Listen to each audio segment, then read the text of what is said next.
Hoy día nuestra tercera sesión. Vamos a ver ahora el análisis del entorno, lo que se conoce como la evaluación externa.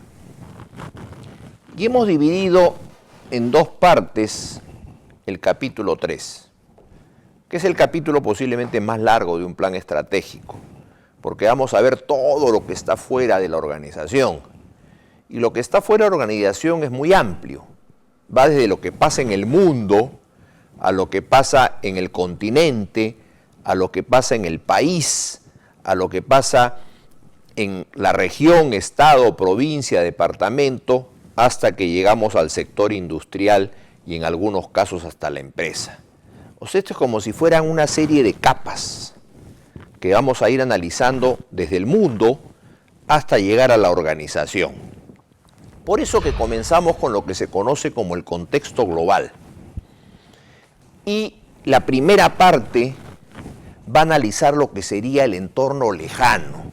Si bien no hay diferencia en el entorno, no hay entorno lejano ni cercano porque todo es el entorno, de alguna manera vamos a diferenciar lo que está más lejos, el mundo, el continente, hasta llegar a los países y al sector industrial que sería lo más cercano. Y en ese sentido partamos con lo que pasa en el globo terrestre.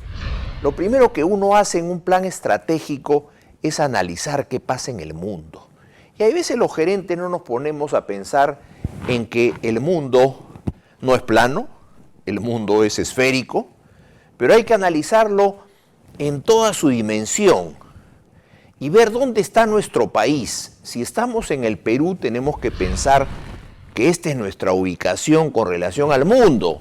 Si estamos haciendo el análisis de Uruguay, si estamos haciendo el análisis de Canadá, si estamos haciendo el análisis pues de Grecia, todo va a depender de la ubicación de los países en el globo terrestre.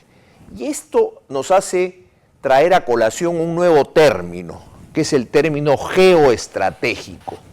Usualmente se ha usado el nombre de geopolítica y a esto quizás ha devenido en obsoleto hoy en día y nos pensamos y debemos concentrarnos en el término geoestratégico, o sea, la posición geográfica de un país le da ciertas ventajas o desventajas estratégicas. Y la palabra simetría es muy clara porque de alguna manera el mundo es asimétrico. Si uno ve el mundo, y es importante que tengan un mapa mundi que agarre el mundo completo, y el mundo completo involucra toda esta parte de acá que nunca aparece en los mapamundis, que es la Antártica. Y la Antártica es un continente completo, hoy en día muy estudiado por muchos países. Hay el Tratado Antártico que busca que se analice científicamente qué cosa hay acá. Se conoce que hay el krill, que es un camaroncito muy pequeño que tiene tal valor proteínico que podría darle alimentación a toda la humanidad. Posiblemente se encuentre petróleo, posiblemente se encuentren minerales, y en el futuro este va a ser un continente habitable, cuando termine el tema del calentamiento global. Y el mundo es asimétrico por una simple razón, porque si uno analiza la línea ecuatorial, que divide al mundo en dos partes, en el hemisferio norte y el hemisferio sur, nos podemos dar cuenta que el hemisferio norte es el más poblado. El hemisferio norte es el que tiene más territorios y en el hemisferio sur poco tenemos. Si uno ve en el hemisferio sur solo existe parte de Sudamérica, un pedazo muy pequeño del África, Australia, Nueva Zelanda, algo de la Indonesia y este continente helado que se conoce como la Antártica. Pero tenemos que tener en cuenta que la parte económica del mundo está en 45 grados norte. En 45 grados norte están los tres grandes bloques económicos. El primer bloque económico se conoce como NAFTA, que viene de North American Free Trade Agreement, que involucra al Canadá, a Estados Unidos y a México, que forma el primer gran bloque económico. El segundo gran bloque económico es la Comunidad Económica Europea, conocida como EEC, European Economic Community. Y el tercer gran bloque está en los países del sudeste asiático, que se conoce como el ASEAN. El ASEAN viene de Association of Southeast Asian Nations. Y a estos tres grandes bloques se les conoce como la triada. Y todo esto está en más o menos 45 grados de latitud norte. Ahí está la parte económica del mundo. Entonces, dependiendo de nuestra posición, de alguna manera tenemos que ver cuán cercano o lejano estamos de este bloque económico sólido que maneja prácticamente casi toda la economía del mundo. ¿Cuál es más importante? Creo que los tres son importantes.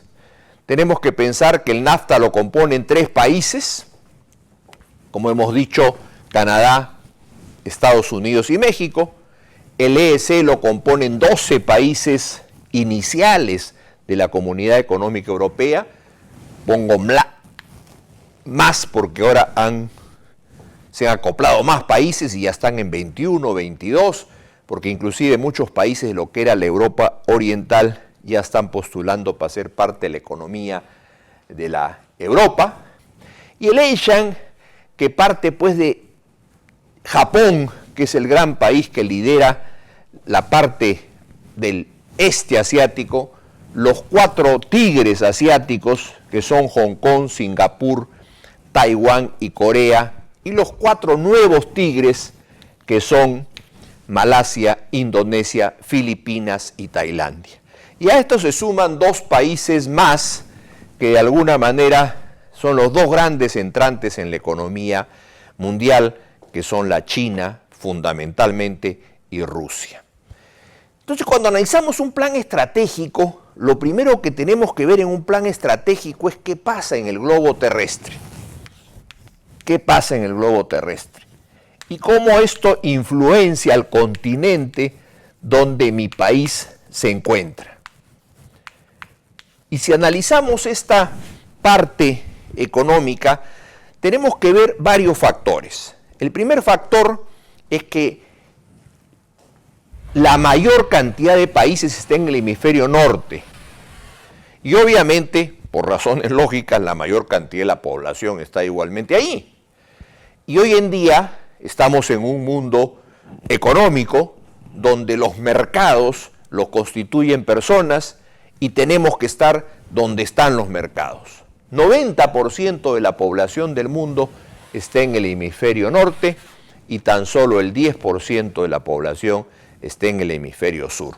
Primer punto fundamental. El primer punto fundamental es comparar el norte versus el sur. En lo que es tierra, en lo que es población, y esto nos conduce al segundo punto, que es el mar. El mar es el gran eje sobre el cual se han movido las naciones en el mundo, porque el mar une a todas las naciones. Y tenemos 3 grandes cuencas: la cuenca del Pacífico, la cuenca del Atlántico y la cuenca del Índico.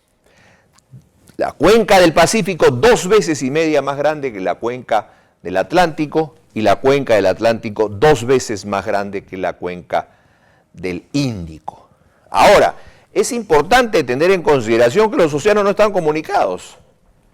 Muchos podrán decir, pero hay comunicación por acá, hay comunicación por acá. Muy difícil. El tránsito marítimo no ocurre por ahí. Y ahí juegan un papel importante el Canal de Panamá y el Canal de Suez. ¿Por qué el mar es importante? Por una simple razón: todo el comercio internacional se hace por el mar. Bueno, no todo realmente. Algo se hace aéreo, pero es muy poco. Sin lugar a dudas, las grandes cantidades de mercancías, petróleo, minerales, ¿no? Harina de pescado, se maneja por el mar. Ahora, el tercer punto en importancia es la Antártica. Y su contraparte en el hemisferio norte, que realmente ya está un poquito más... No hay un hielo, no hay un continente compacto como sí lo hay en el sur. Está Groenlandia, está en parte pues la parte norte de la Siberia, ¿no?, que de alguna manera podrían considerar lo que se conoce como el Polo Norte. Pero realmente aquí sí hay un continente perfectamente establecido, donde hay muchas series de investigaciones que se hacen alrededor, que lo hacen los miembros del Tratado Antártico, donde está lógicamente Argentina, Chile, Perú, hasta Noruega mismo, que es un país marítimo, tiene parte de su análisis en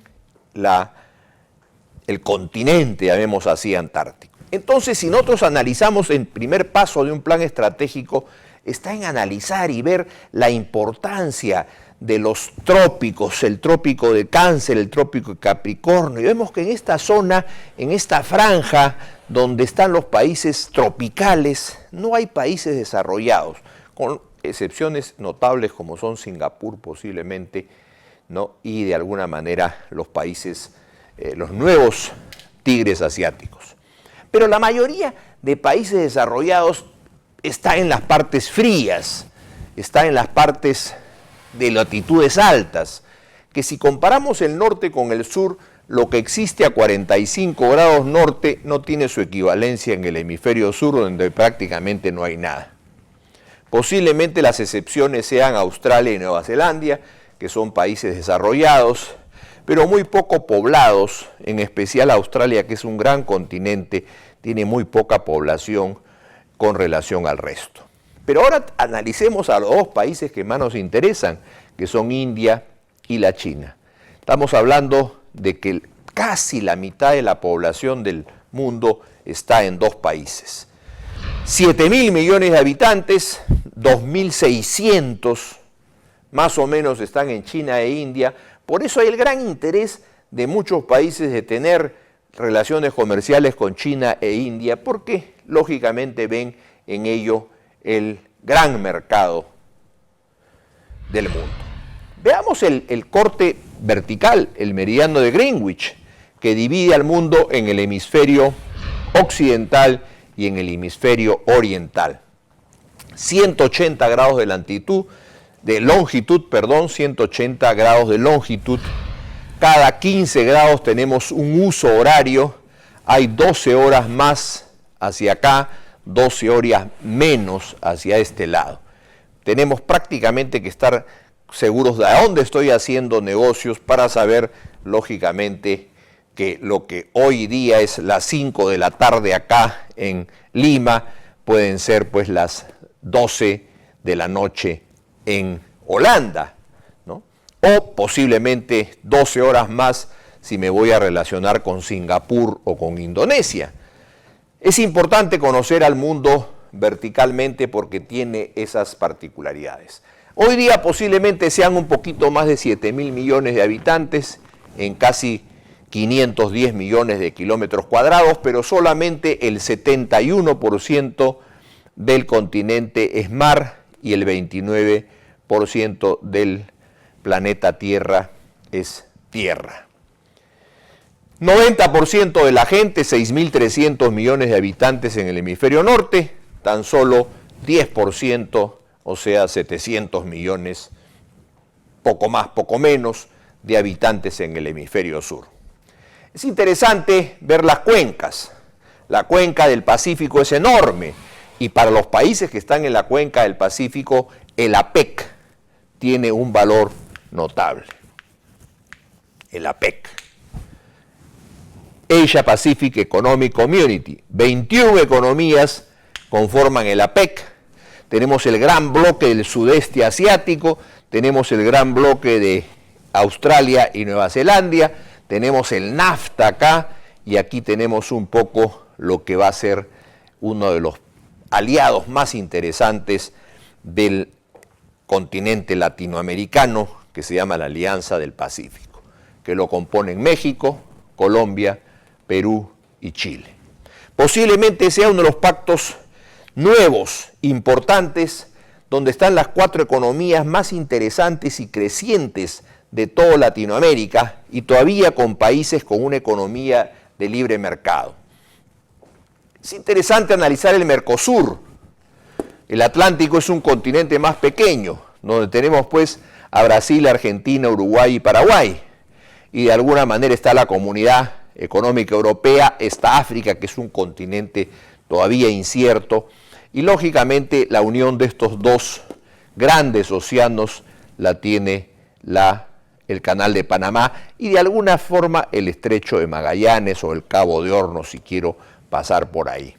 Es importante que conozcamos, este manejo del Pacífico y del Atlántico, porque son aspectos muy importantes.